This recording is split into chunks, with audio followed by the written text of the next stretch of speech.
Good morning and welcome to live Q&A here in the Manager Critic. The subject today is how to switch off on holiday. No surprise because in a couple of hours I'll be doing exactly that. Good morning and welcome. Those who don't know me, I'm Cheryl Andrews. I'm the founder of Step by Step Listening and the community Manager Critic from Overwhelmed to Clarity. We're committed to non-judgmental listening. And the reason why I believe listening is so important is that until we can listen to ourselves and each other without judgment, we can't get clarity of what it is that we want.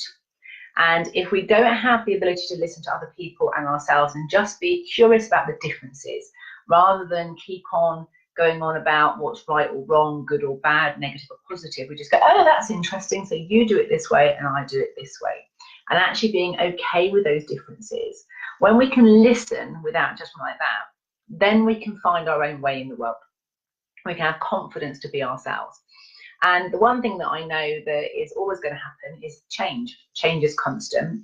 And so I believe that it's about listening to yourself, asking good questions, and developing the skill to give and receive yourself effective feedback, asking for feedback from the right people. And that's what I hope this group's going to be all about. So how do you switch off on holiday?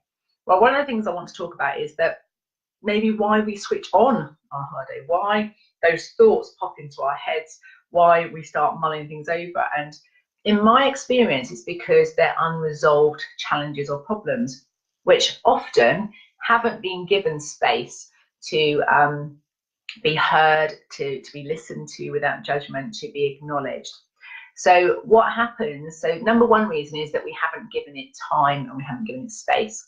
So one of the things that I want you to think about in terms of your switching off process is if you were to build into your day every single day 5 minutes where you just sat.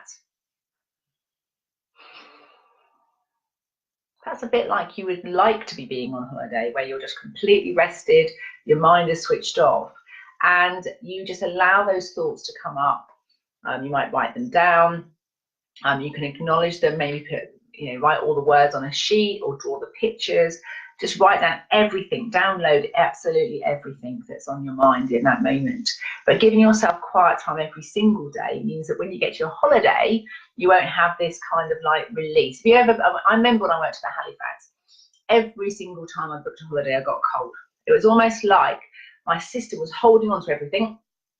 Like stress, going from one thing. I used to work 11, 12 hours a day, often didn't have a lunch break, grabbing food on the run. And I'd get home and I'd like go to bed and then start the cycle again. And the minute I booked a holiday, whether it was a long weekend or a week off, I'd be poorly. And what I've come to realize is because I was kind of holding all that tension, holding all that stuff inside of me, and I wasn't letting go until I had a holiday. And when I let go, everything kind of came out in mucus and coughs and colds and whatever. Whereas actually, if you spend time daily allowing yourself to get clarity, then that can help you. The second reason that holidays can trigger thoughts that you perhaps won't get elsewhere, I want you to think about the angles and the positions. So you might go swimming, so you're going to get some movement. You might go walking, you might dance. You might even stay up later, you might go to bed later. Stay up later, go to bed, that's the same thing, isn't it? You might go to bed earlier, you might get up later. So you are changing your routine in terms of maybe your physical movement. You might be changing what you're eating. You might changing your routine generally. So that change can often create it. It's why when Karen and I particularly run retreats, so I have the clarity retreats in my home once a month, and we run the Spanish writing retreat, is because when we change space and we change environments, the brain sees, hears, feels, and experiences different things. And that, that's because I just eat my breakfast. And I do apologise, I've got a nut or a seed there. So when we change environments, the brain is triggered by those things. But also, I want you to think about if you're on a sunbed or laying down or watching TV and these thoughts come in, think about the angle your body's at. It took me a little while to work this one out, but when I work with clients, I often look at when they're learning at their best. And we do a process. I'm going to do this for you in a couple of weeks' time. I've got it scheduled for a Friday morning to do some clean space work together. So I'll put a note under here. And I just want you to be aware of that date we're going to do it. And I can't remember what it is right now, just look it up on my phone. But I'd love you to join me, because we can actually do a physical space session together, and you can do it in your spaces. But the reality is, when we change space, the brain gets a new perspective, and so that's why retreats are so powerful. They give us, particularly if you go like home-like environments where people come here, the brain has certain things it associates with certain environments. So, for example, when people come to the home, I think people perhaps with their loved ones are more honest, and then have a good moan about things that are not working right. They'll be able to be truthful with themselves about stuff. So when people come to my home and run the retreats, they're coming into a home environment. Hello, Wendy. Their brain is feeling like it's home, but they're often talking about work stuff. And that kind of does a bit of a brain fart for your head, because it's kind of like it's trying to assimilate with the environment here where you are. And so when you go on holiday, what can happen is that it's got different stimuli, and that can give you new perspective. So it's a really good thing if you know that's what's going to happen. So one of the things that I do for my holidays is, I haven't really had much on my diary yesterday and today, and I have decided to, so I'm using today to have a bit of a wind down day to see what else comes up. And when I woke up this morning, I had my planning came out of my head ready for when I came back. There were some other thoughts. So number one reason why our holidays, the thoughts keep coming up when we're on holiday, is because we haven't given ourselves time for those thoughts to come up before. So practice doing that on a regular basis. Second reason is because the external environment will be stimulating new thoughts and new perspectives, which is exciting. So if you don't want it to come from your holiday, make sure you take yourself to new spaces to think about different problems in different places. And the third thing will be the physical positioning of your body. So when we model learning at your best in the groups, and we do the clean space work, we'll say things like, write down what your outcome is on a piece of paper. We place that somewhere, and we ask if it's in the right height, the right space, the right angle, facing the right direction. And often I ask clients, are they in the right space? Are they in the right direction? I've had young children who've gone under a table and laid down. I've had adults come up here. In fact, those of you don't know, that's a bed behind me in my office. That's usually got loads of cushions. It's just been stripped back because it's been decorated on Monday. But basically, they lay on the bed, or I've had people climb on chairs because they needed to be taller. So the way that the brain is stimulating and assimilating the information around you, the angle that your body is at. My son, when we did his learning metaphor, he recognised he had to have his back at sort of 45 degrees angle. So those like leaning gaming chairs were really useful for him, because he thinks better when he's laying down. And what I know is there's certain thinking I can do when I'm laying down, which is why some of us might find that we wake up in the middle of the night because we've got an idea. So halfway through the night, you've had enough sleep, but you're now at that good thinking space, and you'll wake up, just have a slight stir, and you'll have those thoughts. And what I've found is I have to write them when I'm laying down. As soon as I sit up, it's like the thoughts fall out of my head, they've gone. But what I've realised now that I know that about myself is I go and lay down about 2:30, 3 most days. It's an alarm, just in case I'm very tired and I stay there too long. And I will set the intention that I would like a solution to whatever it is I'm thinking about, and I just rest, meditate, and then when I'm in that position, I usually wake up and I have the answer. So it might be that when you're on holiday, maybe you don't normally lay down very much during the day. Maybe the only time you lay down, and maybe the only time you sort of rest your body physically, is when you're on holiday laying down, and when you're at home, it's only when you go to bed, and maybe you don't go to bed very long. So some of the reason why you might be having everything coming out of your head when you're on holiday is because you are actually creating a really good environment, in that you've got more space to think, physical time, you've got a new environment, so it's a new space, and your body is physically going into different spaces. So they're the 3 things I want you to think about this week. And if you are, and the other thing about switching off on holiday is to plan it, because I know that in order for me to go on holiday to be completely switched off, I have to start winding down the business. I'm already telling people I wasn't available from yesterday. I'm just doing a little bit of online support with the group I've got today. I'm spending some time writing, I'm exercising, and I'm just packing my suitcase today, knowing that if something comes up for work, I've got today and first thing tomorrow morning to kind of sort it all out. And that's kind of what I call a sort of filtering day. It's sort of a bit like just allowing it to pour out.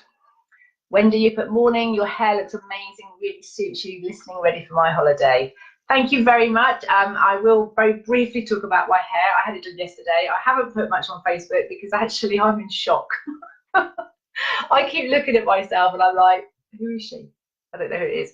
So one of the things about feedback is that, and change, is that it's a bit weird because your brain is hardwired to, you know, to predict what it's going to see. So every time I catch myself in the mirror, or even now, I notice I've been avoiding the camera today when I'm looking at it. I don't sort of look at myself. Is my brain's obviously expecting to see the other version of hairstyle. If I come in and it's not there. And there is a relationship between that and holidays, because holidays, I see lots of people when they're really, really exhausted, they're in overwhelm, they book a holiday and they go away, and it's like all their stress comes out on the holiday.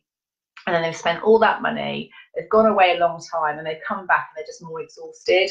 And that's why I have an ethos of living my life like it's a holiday. It's that I need to take my brain, my body, my family, myself, my relationships, all of those things on mini holidays. So whether it's 5 or 10 minutes a day, or like my clients do, they come on a retreat once a month.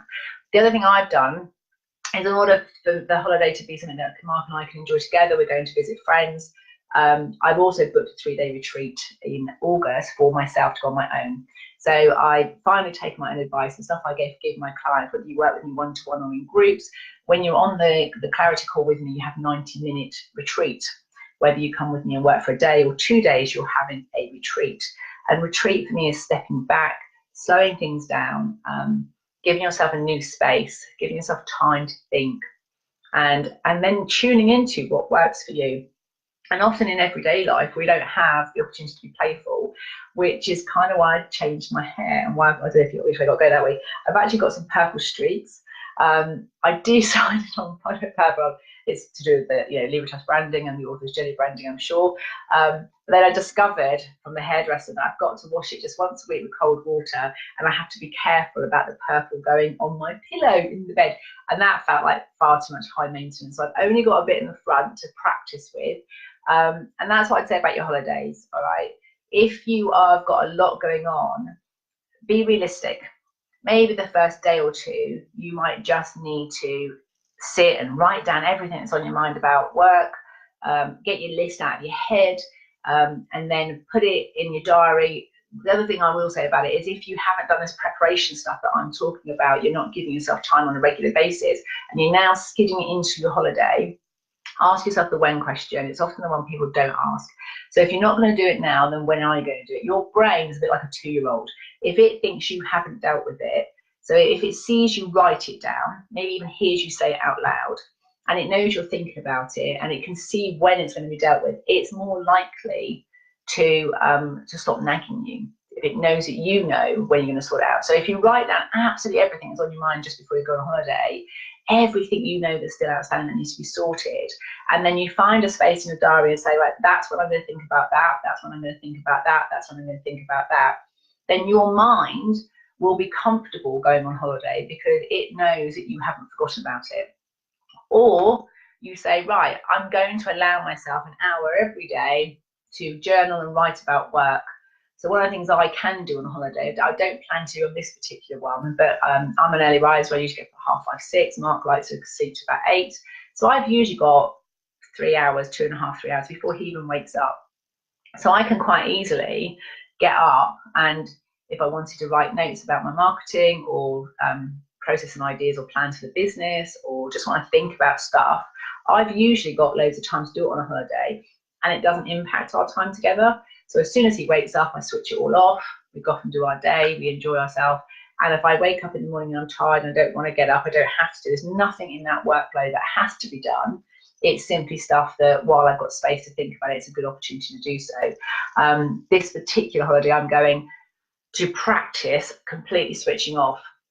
So I feel like I've done many iterations of this now, and I've got everything in my diary. I've got one webinar I'm running on Thursday evening when I'm away, because this is the last minute booking holiday and I already have those commitments in. So I'm going to do a little bit of work on Thursday, but Monday, Tuesday, Wednesday I'm going to be completely offline, and going to practice actually not thinking about the past or the future, just simply being in the moment and just observing the people, the noises, the smells, the tastes, the experience of being on holiday without thinking about anything else. So that's my development task. That's what I'm setting for myself. So we've got Jane and Wendy with us today. I'd love to hear from you guys. What works for you to switch off on holiday? Even tell me what's your worst nightmare of holiday? You know, how much you've paid for it, you've spent loads of time, you've built yourself up, you really want to be there with the kids, and you get there and you're irritable, you're exhausted, you're fatigued, and you're there, but you're not there because your head is somewhere else, it's at work. Tell me about those experiences. I've got some time today where I can do some online support, and I'd love to hear from you guys. But I'd like to hear what worked for you. Tell me about your worst nightmares and tell me what's going on, because if you give me that information, I can start asking you questions to help you build strategies in for the future. And I can also share what I've heard other clients and myself doing that's worked. So on that note, have a fantastic summer. I'm now going to be logging off, and I'm back in the office officially on the 20th, although I'll be around doing some online stuff. I'm not doing any face-to-face work now until the 20th of August, but I'm actually working online from the 13th to 20th as well. I've got family coming to stay that week, so we're going to do a little bit in the morning, and then I'll be having the afternoons off with everybody in the family. That's my plans. What are your plans? What are you going to be doing? Have an amazing time. And Wendy, if this is the actual holiday you've been working towards saving up and you've got as one of your goals, please tell me what you decided to book. I'd love to know more about it, and I'll speak to you soon. Take care. Bye.